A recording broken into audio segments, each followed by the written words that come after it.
Hello dear friends, अब हम लोग नेक्स्ट टॉपिक स्टार्ट करने जा रहे हैं एरिया ऑफ ट्रायंगल। हमारा 4.2 एक्सरसाइज कंप्लीट हो गया है, तो अब हेडिंग डालिए एरिया ऑफ ट्रायंगल। ठीक है, एरिया ऑफ ट्रायंगल निकालना हम लोग सीखेंगे यूजिंग डिटरमिनेंट। अब हम लोग एरिया ऑफ ट्रायंगल किस मेथड से निकालने जा रहे हैं? यूजिंग डिटरमिनेंट मेथड से हम लोग एरिया ऑफ ट्रायंगल निकालने जा रहे हैं। अगर एरिया ऑफ ट्रायंगल का फार्मूला आप रिकॉल करिए क्लास 10th में जो आपको पढ़ाया गया था और 11th में भी आपको पढ़ाया गया था, कोऑर्डिनेट ज्योमेट्री वाले चैप्टर। उसमें क्या था?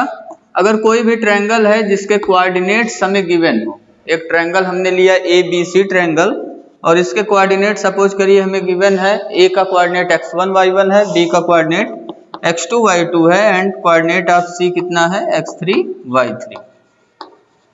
तो हम एरिया ऑफ ट्रायंगल का फार्मूला लिखते थे किस तरीके से? Area of triangle ABC equal to, एक फार्मूला था half mod x1 y2 minus y3 plus x2, याद आया होगा आपको, यही फार्मूला था y3 minus y1 plus x3 y1 minus y2।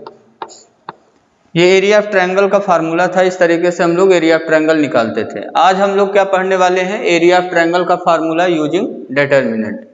तो सपोज करिए ABC कोई एक ट्रायंगल है, let ABC be a triangle and A का कोऑर्डिनेट कितना है? x1 y1, B का coordinate x2 y2 and C हमें क्या दिया हुआ है? x3 y3। तो हमें निकालना है area of triangle ABC। Area of triangle ABC का फार्मूला क्या हो जाएगा? इसी से डिटरमिनेंट फॉर्म बनाया गया है। इसी जो फार्मूला है, इसी फार्मूले से डिटरमिनेंट के फॉर्म में फार्मूला बनाया गया एरिया ऑफ ट्रायंगल का। ये आएगा हाफ, और देखिए कोऑर्डिनेट अगर A का देखिए, पहला पॉइंट जो A है उसका कोऑर्डिनेट है x1 y1, तो x1 y1 और 1 लिखेंगे फर्स्ट रो में। ठीक है, x1 y1 ये पॉइंट A का कोऑर्डिनेट हो गया और थर्ड एलिमेंट 1 हो जाएगा। ऐसे सेकंड रो में हमारा क्या रहेगा? सेकंड कोऑर्डिनेट रहेगा x2 y2 और ये थर्ड एलिमेंट को क्या लिख देंगे? 1। ऐसे थर्ड रो में क्या होगा? C का कोऑर्डिनेट हो जाएगा x3 y3 और यहाँ पे थर्ड एलिमेंट 1। ठीक है, तो ये हो गया area of triangle ABC using determinant formula. ठीक है, इसको अगर ओपन करेंगे आप तो यही चीज आपको मिल जाएगा, दोनों फार्मूला इक्वल है। ठीक, यहाँ पे ध्यान रखिएगा हाफ बाहर है ना। ठीक है, हाफ, फिर डिटरमिनेंट में है x1 y1 1, x2 y2 1, x3 y3 1। अब इस फार्मूले का यूज करेंगे और कुछ प्रॉब्लम हम लोग सॉल्व करेंगे। प्रॉब्लम से पहले नोट में 2-3 चीजें हैं उसको लिख लीजिए। जैसा कि हम लोगों को पता है कि एरिया ऑफ ट्रायंगल हम लोग निकालेंगे अगर, या किसी चीज का एरिया निकालेंगे तो वो कैसा क्वांटिटी आता है? Positive quantity. तो यहाँ पहला नोट हमारा यही है कि एरिया क्या होता है? Area is a positive quantity. और यहाँ पे हम लोग एक चीज जानते हैं कि डिटरमिनेंट को सॉल्व करने पे हो सकता है पॉजिटिव वैल्यू मिले, या हो सकता है नेगेटिव वैल्यू मिले, या हो सकता है 0 मिले। तो अगर नेगेटिव वैल्यू मिल रहा है तो हम क्या लेंगे? उसका एब्सोल्यूट वैल्यू ले लेंगे, वो क्या हो जाएगा? Positive. Absolute value means modulus उसका ले लेंगे, मॉड ले लेंगे तो पॉजिटिव हो जाएगा। तो अगर कभी डिटरमिनेंट ये सॉल्व करने पे नेगेटिव वैल्यू आ रहा है तो एरिया का आंसर क्या लिखेंगे? उसी का हम एब्सोल्यूट वैल्यू ले लेंगे, उसको पॉजिटिव बना लेंगे। तो area is a positive quantity, therefore we take absolute value of determinant, absolute value of determinant। ठीक है, तो ये पहला नोट हो गया। अगर एरिया कभी नेगेटिव हमारा आ गया सॉल्व करने पे तो उसका एब्सोल्यूट वैल्यू ले लेंगे, पॉजिटिव वैल्यू हम आंसर करेंगे। दूसरा, अगर सपोज करिए हम कोई ऐसा प्रॉब्लम सॉल्व कर रहे हैं जिसमें हमें एरिया की वैल्यू गिवन हो। ठीक है, जैसे दिया हुआ है हमें कि किसी ट्रायंगल का एरिया 9 स्क्वायर यूनिट है, इस तरीके का दिया हुआ है। तो सपोज करिए एरिया अगर हमें दिया हुआ है, एरिया की वैल्यू, और हमें कुछ अननोन्स वगैरह निकालने हैं, तो हम जब अननोन्स निकालेंगे तो हम डिटर्मिनेंट की दोनों वैल्यूज लेकर के निकालेंगे, पॉजिटिव वैल्यू और निगेटिव वैल्यू लेकर के। तो if area is given then we take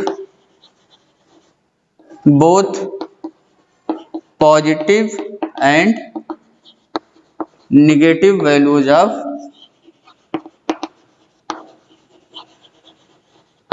determinant in calculation। ठीक है,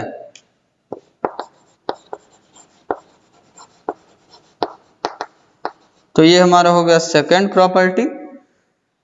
नेट नंबर सेकंड में क्या लिखा गया, एरिया इज गिवन है अगर, तो हम क्या करेंगे, both positive and negative values लेंगे डिटर्मिनेंट का।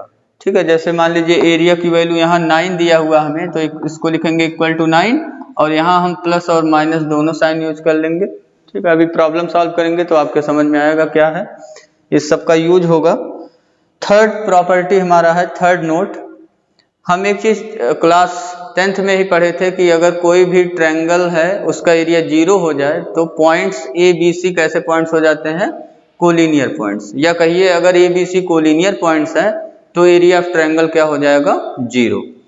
तो ये थर्ड नोट में हम यही लिखने वाले हैं, इफ, या ए बी सी करके लिख लीजिए, A B and C are collinear if and only if area of triangle ABC equal to 0। तो इसमें दोनों तरफ से स्टेटमेंट ट्रू है। ABC अगर कोलिनियर पॉइंट्स हैं, ABC कैसे पॉइंट्स हैं, कोलिनियर पॉइंट्स, तो एरिया ऑफ ट्रायंगल ABC 0 हो जाएगा। एरिया ऑफ ट्रायंगल ABC 0 है तो ABC पॉइंट्स कैसे हो जाएंगे, कोलिनियर। तो अगर कभी हमें ए बी और सी कोई 3 पॉइंट्स दिए हुए हैं, उसको कोलिनियर अगर हमें दिखाना है तो हम क्या दिखा देंगे, area of triangle A B C को क्या दिखा देंगे, 0।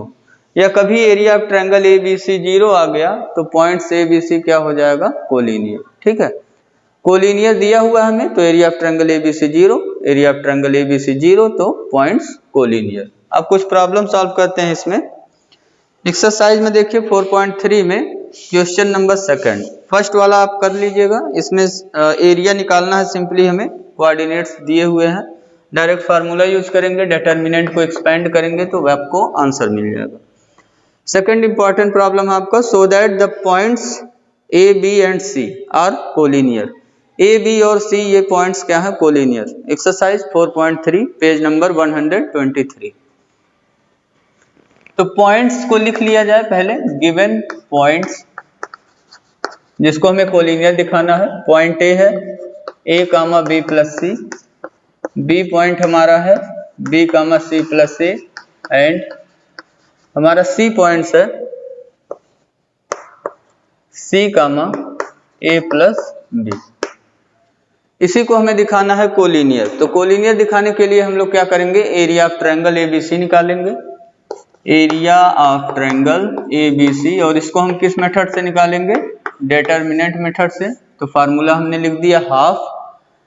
पहले वाले में क्या लिखते हैं, x1 y1 1, तो पहले में लिख लीजिए x1 y1 क्या है, यहाँ पॉइंट ए का कोऑर्डिनेट ए, सेकंड एलिमेंट क्या हो गया b प्लस सी, और थर्ड एलिमेंट आपका हो गया 1। r1 कंप्लीट हो गया, r2 लिखिए, b का कोऑर्डिनेट b, x कोऑर्डिनेट हो गया, फिर y coordinate second element c plus A and then 1। ऐसे third element, third row complete करिए, c a plus B and 1।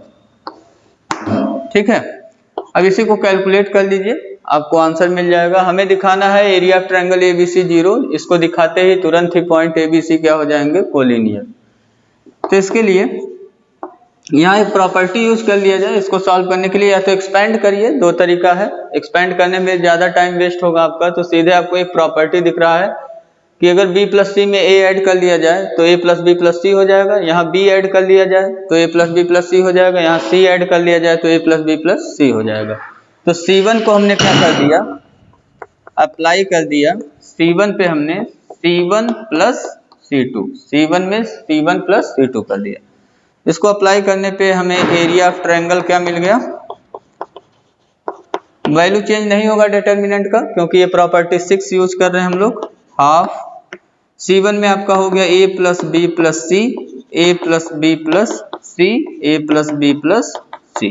ठीक है, ये ऐड हो गया तो A plus B plus C हो गया। और C2 और C3 को एज इट इज राइट कर लेंगे आप। अब अगर C1 पे ध्यान दीजिए तो एक कॉमन हो गया, कॉमन एलिमेंट मिल रहा है A plus B plus C, तो टेकिंग कॉमन प्रॉपर्टी आप यूज कर सकते हो, कोई प्रॉब्लम नहीं। Taking common A plus B plus C from C1, area of triangle ABC कितना हो गया, एरिया ऑफ ट्रायंगल ABC हो गया half A plus B plus C common हो गया। तो C1 में कौन कौन सा एलिमेंट बचा, कॉमन होने के बाद यहाँ 1 1 1, ठीक है। उसके बाद B प्लस सी, सेकेंड कॉलम को ऐसे ही लिख देंगे एज इट इज, और थर्ड भी एज इट इज। अब हम देख रहे हैं कि C1 और C3 आइडेंटिकल हो गए, तो C1 C3 आइडेंटिकल होने की वजह से वैल्यू डिटर्मिनेंट का क्या हो गया, 0। तो ये हो गया half A plus B plus C into determinant की वैल्यू हो गया 0, तो एरिया ऑफ ट्रायंगल ABC क्या हो गया, 0। यहाँ रीजन आप दे सकते हैं C1 and C3 are identical, ये प्रॉपर्टी यूज हो रहा है। तो ABC ट्रायंगल का एरिया 0 हमने दिखा दिया, देयरफॉर अब हम क्या राइट कर लेंगे, ABC कैसे पॉइंट्स हो गए, A, B and C are collinear points, proof हो गया। ठीक है, एरिया ऑफ ट्रायंगल ABC 0 हो गया, देयरफॉर ABC पॉइंट्स कैसे हो गए, कोलिनियर।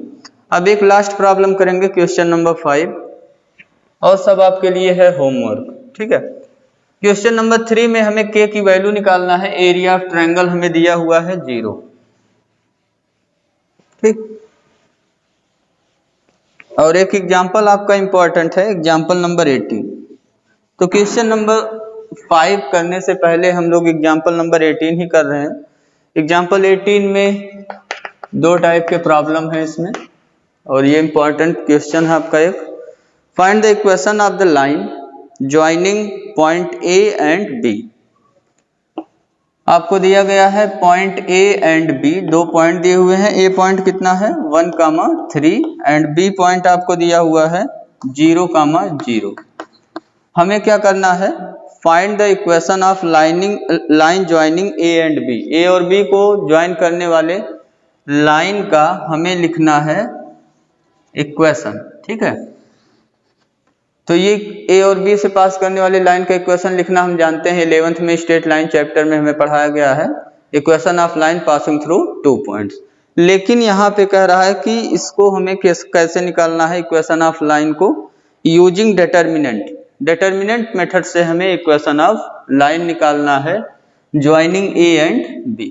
तो पहले हम यही स्टार्ट करने जा रहे हैं। उसके बाद फिर क्या दिया हुआ है, एक और क्वेश्चन उसी में ऐड किया है, if and find K if D कोई पॉइंट है K, 0 जिसका कोऑर्डिनेट है, is a point such that area of triangle ABD is 3 square unit. तो पहले एक प्रॉब्लम सॉल्व करते हैं। इसमें हम पहले क्या निकालने जा रहे हैं, equation of line joining A and B using determinant method. तो इसके लिए हम लोग एक पॉइंट ले लेंगे, इस पे कोई जनरल पॉइंट हमने ले लिया पॉइंट C। ठीक है, और इसका कोऑर्डिनेट हमने क्या मान लिया, x, y। C कोई पॉइंट है जो किस पे लाई कर रहा है, line joining A and B पे। तो स्टार्टिंग में ही हम लिखेंगे C कोई जनरल पॉइंट हमने मान लिया, let C x, y be a point on line joining A and B। ठीक है, A और B को ज्वाइन करने वाले लाइन पे लाई कर रहा है C पॉइंट। तो हम देख रहे हैं कि A B C पॉइंट्स कैसे हो गए, कोलिनियर हो गए, एक ही लाइन पे लाई कर रहे हैं। देयरफॉर यहां से हमें मिल गया A B and C are collinear points. अब ये कोलिनियर पॉइंट्स हो गए तो एरिया ऑफ ट्रायंगल क्या होगा, एरिया ऑफ ट्रायंगल हो जाएगा 0, है ना। देयरफॉर एरिया ऑफ ट्रायंगल, यहाँ ABC ट्रायंगल बना हुआ है, इक्वल टू हो गया 0। और इधर एरिया ऑफ ट्रायंगल का फार्मूला आप यूज कर लीजिए, हाफ डिटर्मिनेंट में क्या लिखेंगे, पहले A का कोऑर्डिनेट, फिर B का, फिर C का। ABC इसी टाइप से लिखेंगे, पहले A का, फिर B का, फिर C का। A का कोऑर्डिनेट देखिए 1 और 3 है, तो फर्स्ट रो में हो गया 1 और 3, फिर थर्ड एलिमेंट फर्स्ट रो का 1 हो जाएगा। सेकंड रो कंप्लीट करिए, B का कोऑर्डिनेट लिखिए 0 0 और यहाँ पे क्या हो जाएगा 1, ठीक है। x1 y1 1, x2 y2 1, x3 y3 1, ऐसे ही लिख रहे हैं। C का कोऑर्डिनेट लिखिए तो x y और यहाँ पे थर्ड एलिमेंट हो गया 1, इसकी वैल्यू क्या आ गया 0। यहाँ प्लस माइनस नहीं लगा रहे हैं, क्यों नहीं लगा रहे हैं, क्योंकि प्लस माइनस 0 मीन्स 0 ही है, 0 न्यूट्रल होता है। यहाँ जो 2 से डिवाइड है दूसरे साइड मल्टीप्लाई हो गया, तो हमें क्या मिल गया 1 3 1 0 0 1 and x y 1 equal to 0, ठीक है। 2 से जो ये डिवाइड था राइट साइड में मल्टीप्लाई हो गया 0 में, तो 0 हो गया। अब इसमें R2 पे अगर आप ध्यान दीजिए तो R2 में हम देख रहे हैं मैक्सिमम नंबर ऑफ जीरोज है 2 जीरोज, तो हम R2 के अलोंग इसको एक्सपेंड कर दे रहे हैं, expand along R2, expand along R2। R2 के अलोंग एक्सपेंड करेंगे इसको तो हमें कितना मिल जाएगा, इसके पास साइन देखिए कौन सा साइन है,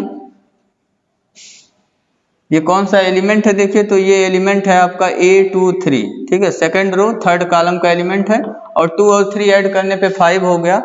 ऑड नंबर आ रहा है, तो ऑड नंबर आने से इसके पास निगेटिव साइन हो गया, तो यहाँ पे आ गया -1,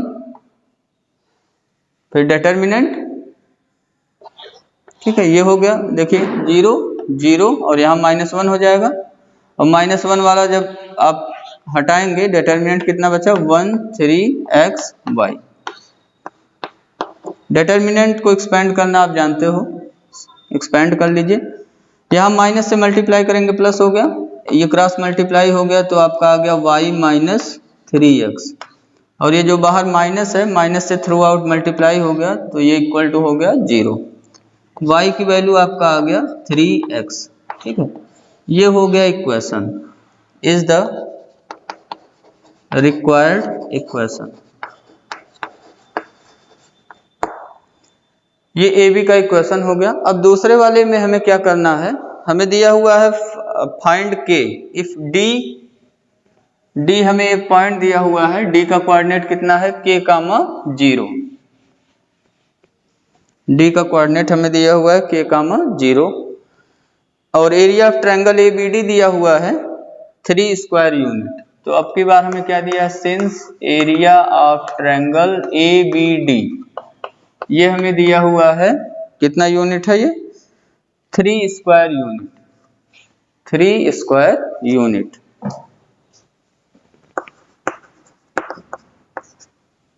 यहाँ एरिया ऑफ ट्रायंगल ABD का फार्मूला यूज करिए, हाफ, पहले A का कोऑर्डिनेट लिखेंगे देन B का देन D का। तो पहले A का कोऑर्डिनेट देखिए, A का कोऑर्डिनेट 1 और 3 है, 1 3 और थर्ड एलिमेंट 1 हो गया, x1 y1 1, x2 y2 1 लिखो। B का कोऑर्डिनेट 0 0 फिर 1, एंड लास्ट में D का कोऑर्डिनेट लिखेंगे। D का कोऑर्डिनेट कितना दिया गया है देख लीजिए, K, 0 है, तो K 0 और यहाँ पे 1 इक्वल टू, अब ये 3 यूनिट नहीं लेंगे, कितना लेंगे +-3। आपको नोट में लिखाया गया था जब हमें एरिया दिया रहेगा, जब हमें क्या दिया रहेगा एरिया, तो हम क्या करेंगे प्लस माइनस दोनों यूज करेंगे, डिटर्मिनेंट की दोनों वैल्यू लेंगे, प्लस और माइनस। अब ये देखिए 2 से क्रॉस मल्टीप्लाई हो गया तो ये +-6 हो जाएगा। यहाँ पे हम डिटर्मिनेंट को एक्सपेंड कर रहे हैं along R2, expand along R2, क्योंकि R2 में मैक्सिमम नंबर ऑफ जीरोज है, ठीक है। तो इसके पास देखिए अगर साइन, यहाँ तो 0 हो गया, यहाँ भी 0 हो गया, ये 1 है, 1 के पास साइन देखिए तो A23 एलिमेंट है, A23 एलिमेंट है, तो 8 2 और 3 ऐड करने पे 5 आ रहा, ऑड आ रहा है, तो इसके पास साइन कैसा होगा माइनस, तो ये हो गया -1, और रो और कॉलम डिलीट हो गया, तो डिटर्मिनेंट में कितना बचा 1 3 K 0, और ये जो 2 डिवाइड था राइट साइड में हमने मल्टीप्लाई करा दिया, प्लस माइनस कितना हो गया ये 6 हो गया। इसको सॉल्व कर लीजिए क्रॉस मल्टीप्लाई करके, 1 का मतलब माइनस केवल लिख सकते हैं इसको। 1 इंटू 0 0 हो गया, k इंटू 3 यहाँ माइनस लगाएंगे, -3 के हो गया प्लस -6, माइनस से मल्टीप्लाई हो गया तो ये आपका आ गया 3 के इक्वल टू प्लस -6, 3 से डिवाइड हो गया तो प्लस -6/3 आ गया आपका। k की वैल्यू कितना हो गया +-2, ये हो गया हमारा आंसर। ठीक है, k की वैल्यू मिल गया। क्वेश्चन नंबर 5 पे अब ध्यान दीजिए, एमसीक्यू प्रॉब्लम है, 1 मार्क्स का इंपॉर्टेंट प्रॉब्लम आपका है। If area of triangle is 35 square unit, area of triangle हमें दिया हुआ है 35 स्क्वायर यूनिट है, तो यहाँ पे भी ±35 लिखेंगे। जैसे यहाँ पे हमें 3 यूनिट स्क्वायर एरिया दिया था तो हमने क्या लिखा था, जब डिटर्मिनेंट का फार्मूला यूज किया तो यहाँ प्लस और माइनस दोनों ले लिया, +-3, ऐसे यहाँ +-35 ले लेंगे। वर्टिसेज आपको दिए हुए हैं 2, -6, 5, 4 और k, 4। तो इसी तरीके से आप सॉल्व करेंगे क्वेश्चन नंबर 5 को, तो आंसर आपको मिल जाएगा। ठीक है, तो ये अब आप प्रॉब्लम जितने भी हैं एक्सरसाइज 4.3 में उसको इजीली सॉल्व कर सकते हैं। हम लोगों ने 3 टाइप के प्रॉब्लम किया आज। एक तो ABC पॉइंट्स अगर दिए हुए हैं तो उसको दिखाना कि कोलिनियर पॉइंट्स हैं, उसके लिए हम लोगों ने एरिया ऑफ ट्रायंगल निकाला, 0 दिखा दिया क्वेश्चन नंबर 2 में। उसके बाद हम लोगों ने सीधे फिर सॉल्व किया एग्जाम्पल नंबर 18। एग्जाम्पल नंबर 18 में 2 टाइप के प्रॉब्लम हमने सॉल्व किए। कौन कौन सा प्रॉब्लम, अगर line equation of line joining 2 points लिखना है तो उसको हम यूजिंग डिटर्मिनेंट मेथड से सॉल्व कर सकते हैं। एक जनरल पॉइंट हमने C ले लिया था वहाँ पे, और एरिया ऑफ ट्रायंगल को 0 कर देंगे क्योंकि ABC पॉइंट्स कोलिनियर हो जाएंगे यहाँ पे। तो वहाँ से इक्वेशन हमें मिल गया था line joining A and B का। फिर एक और इसी में प्रॉब्लम था, अगर एरिया हमें दिया हुआ है तो किसी अननोन k की वैल्यू बताइए। ABD का एरिया 3 यूनिट स्क्वायर दिया था, तो इसमें D का कोऑर्डिनेट k, 0 दिया है, तो k की वैल्यू हमें बताना था। तो इसको हमने सॉल्व किया तो हमें k की वैल्यू मिल गया +-2। ठीक है, आज का वीडियो लेक्चर यहीं फिनिश करते हैं। नेक्स्ट वीडियो लेक्चर में हम लोग पढ़ेंगे माइनर्स एंड कोफैक्टर्स। ठीक है, thank you, have a nice day.